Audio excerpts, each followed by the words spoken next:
behind every inspirational picture, there is an untold story of constant pain, persistent effort, and determination. There are some people in the world who fight an unseen battle within themselves 24/7 with a big smile on their face. They never cry, they never crip, they never whine. I call such people warriors because these people know the art of living life, and they're way better than those people who just exist in the world. 6.5 years back, I met a car accident. I was traveling from Balochistan to my hometown, Rahimia Khan. The driver slept, and the car fell in the ditch. As a result of that incident, I sustained multiple injuries. The list is a bit long, don't get scared. Radius ulna of right arm were fractured. Shoulder bone and collarbone were fractured.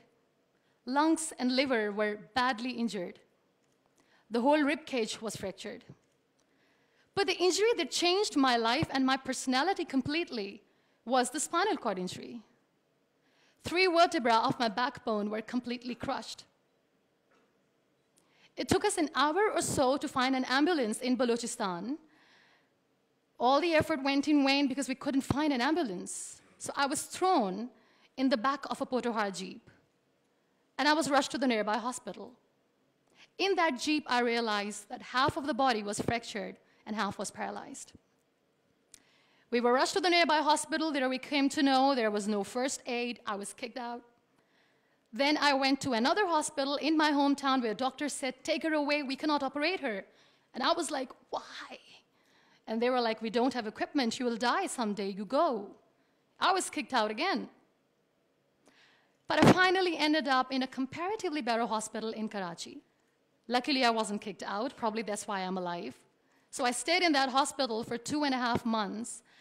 I underwent 3 major, 2 minor surgeries. The doctors have put a lot of metal in my arm, a lot of metal in my backbone. So I feel more like an iron lady now. But those 2.5 months that I spent in the hospital were dreadful. I was in severe pain, both physically and psychologically. Many people left. Very close ones.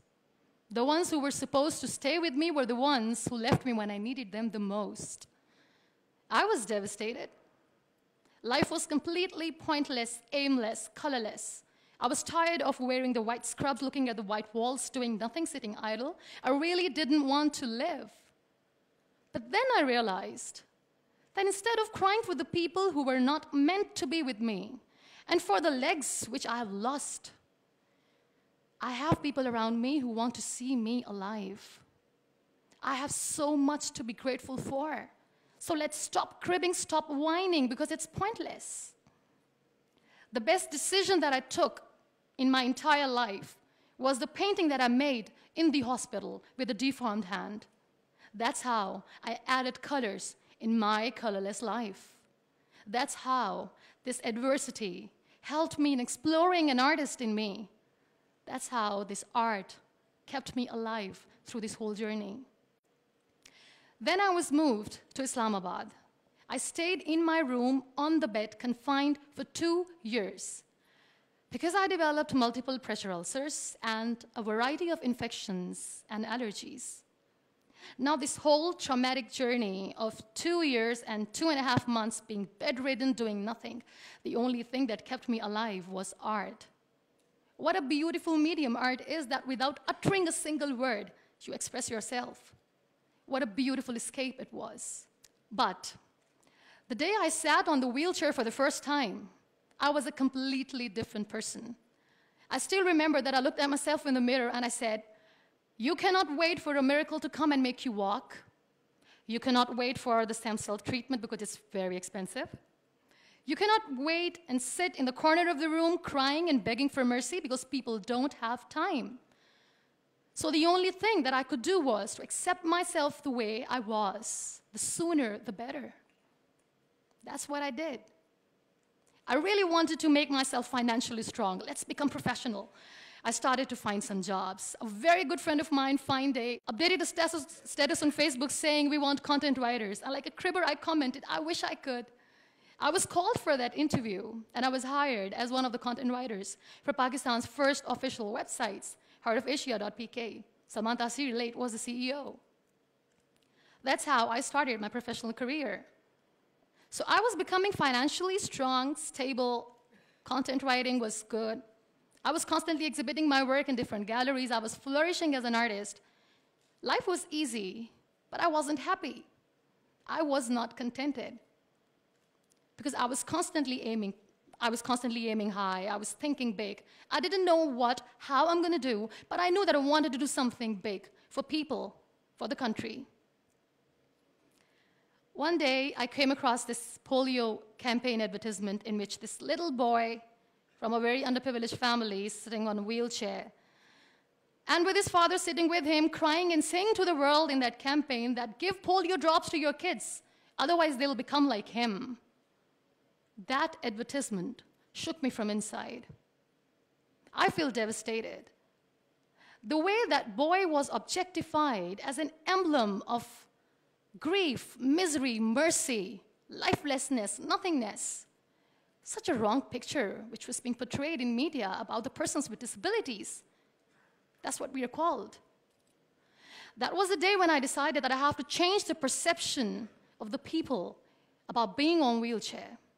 Because being on wheelchair, you can still face the world with a big smile on your face, and you can tell the world that you're happy the way you are. No one has right to objectify us as an emblem of misery or mercy. We are human beings. We breathe. We have souls. We are alive. We feel. We don't need your sympathies. We don't need your empathies. Let us live. No one has right to diss our abilities. We are capable enough to breathe and to live each and every moment of our lives.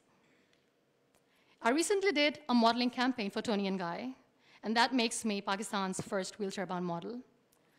I'm brand ambassador of the Body Shop Pakistan, and I'm one of the very lucky Pond's Miracle women.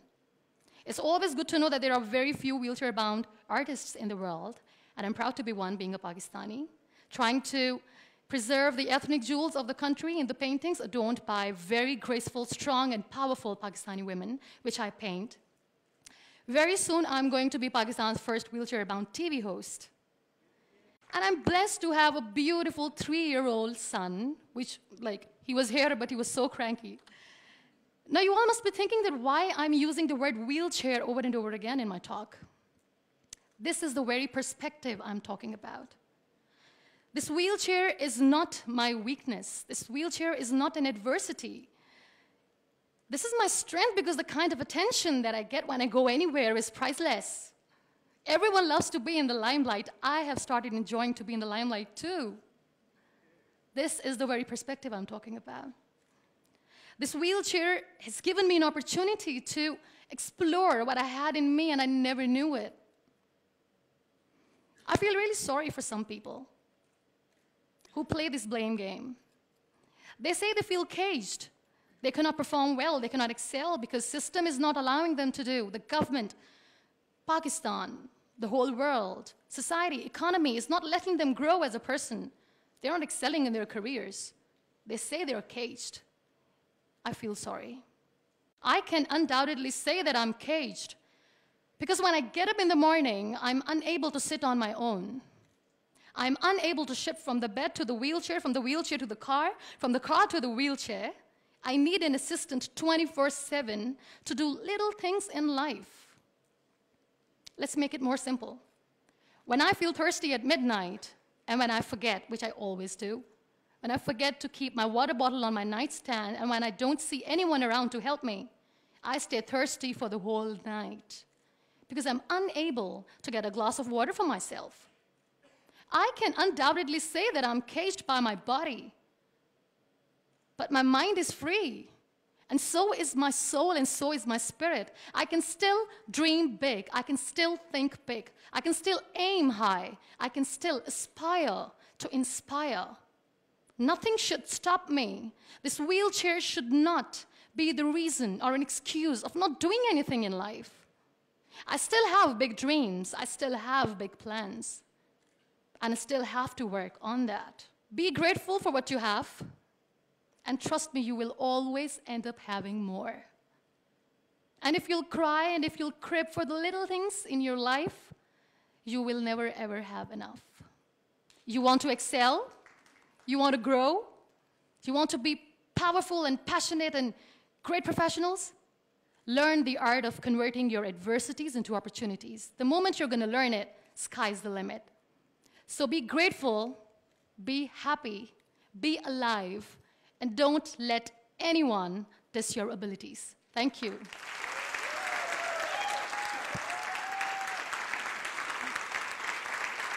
Thank you so much.